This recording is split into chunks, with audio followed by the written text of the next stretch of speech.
Mr. President, we're wrapping up the year here in the Senate, and I'm looking forward to getting home to South Dakota for Christmas. Before we leave, we'll wrap up this year's spending bills, including the defense spending bill. Yesterday, we passed the National Defense Authorization Act, which is yearly legislation to authorize funding for our military and our national defense. And I'm pleased to report that this year's bill authorizes the full annual funding request for development of the B-21 bomber, which will be coming to Ellsworth in the not-too-distant future. The news that Ellsworth Air Force Base had been selected as the first home of the future B-21 Raider was exciting news this year. Ellsworth Air Force Base has been a priority of mine since I first came to the Senate and worked with a lot of dedicated people to prevent Ellsworth from being closed by the Base Realignment and Closure Commission in 2005.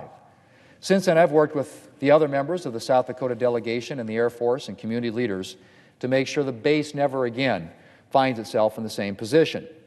Among other things, our efforts resulted in the expansion of the Powder River Training Complex into the largest training airspace in the continental United States. And it's undoubtedly partly thanks to this airspace that Ellsworth was chosen as the first home for the B-21. Ellsworth is going from strength to strength, and I'm honored to advocate for our national security and the airmen at Ellsworth in the United States Senate. Mr. President, agriculture is the lifeblood of our economy in South Dakota, and our farmers and ranchers are always at the top of my priority list here in the Senate. Thanks to natural disasters, protracted trade disputes, and several years now of low commodity prices, farmers and ranchers have had a tough few years. This spring, farmers throughout the Midwest were hit with heavy rainfall and flooding. By the time the soil finally dried out enough for planting, it was too late for many farmers to plant their normal crops, and many had to turn to quick-growing cover crops that could be used for feed and grazing and to protect the soil. But farmers in South Dakota and other northern states faced a problem. The Department of Agriculture had set November 1st as the first date on which farmers could harvest these cover crops for feed or use them for pasture without having their crop insurance indemnity reduced.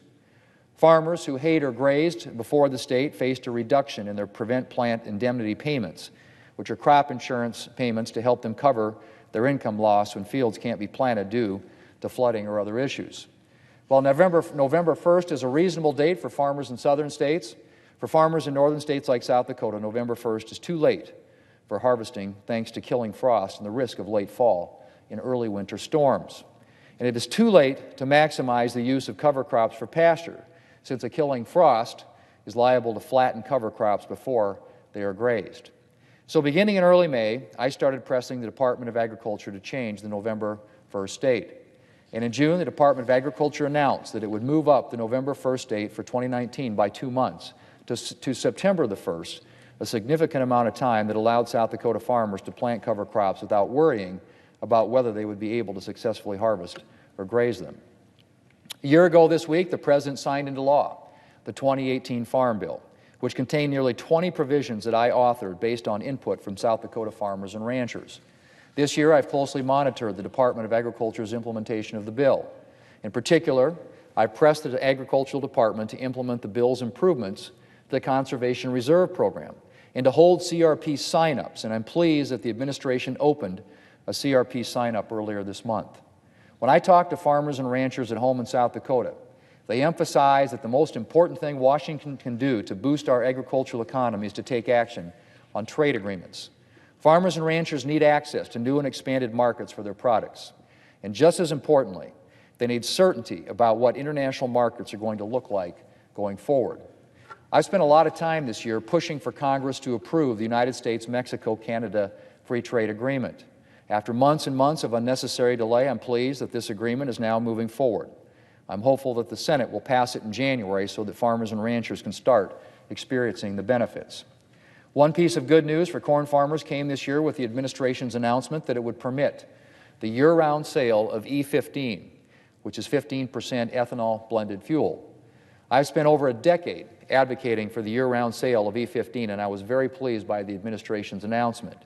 However, for corn farmers to see the full benefit of year-round E15 sales, the Environmental Protection Agency needs to start accounting for its unprecedented use of small refinery exemptions.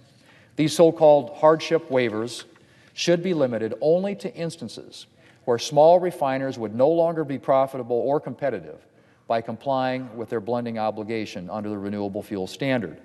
On Friday, the EPA is poised to finalize a supplemental rule that it assures us will deliver on the President's commitments to account for waivers and to truly blend 15 billion gallons of ethanol each year. However, based on this EPA's track record, it's difficult to trust it will retreat from the aggressive issuance of small refinery exemptions. I hope the EPA proves me wrong, but I think I speak for most of farm country when I say I'll believe it when I see it. On the topic of renewable fuels, I'm happy to be able to say that the biodiesel tax credit will be extended for 5 years through 2022 as part of this year's tax extenders deal.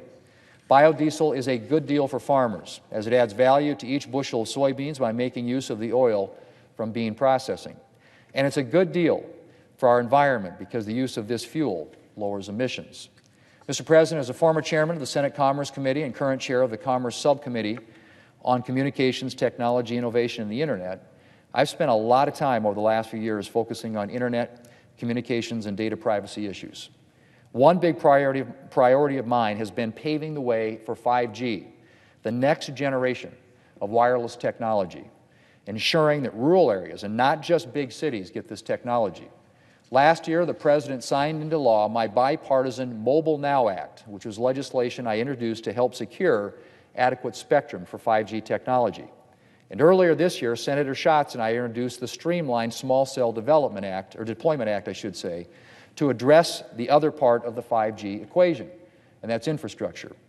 I was thrilled to be home in Sioux Falls to mark a huge milestone for the city and for South Dakota, the unveiling of Sioux Falls' first 5G small cells, which are small antennas that will join traditional cell towers to support 5G technology.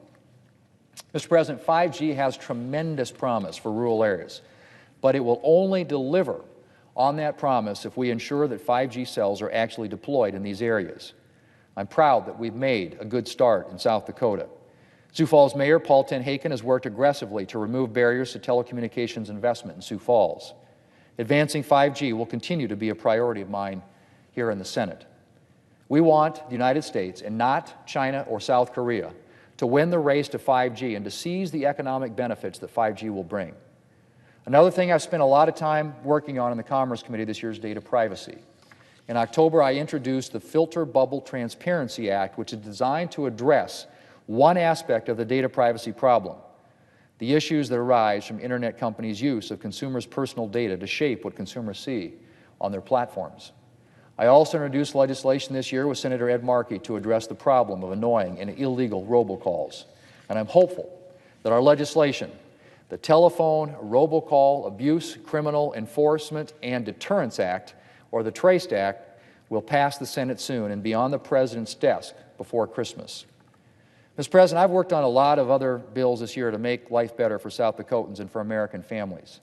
I've introduced tax reform bills to help small businesses update the tax code for the 21st century economy, encourage charitable giving, and permanently protect family farms from the death tax.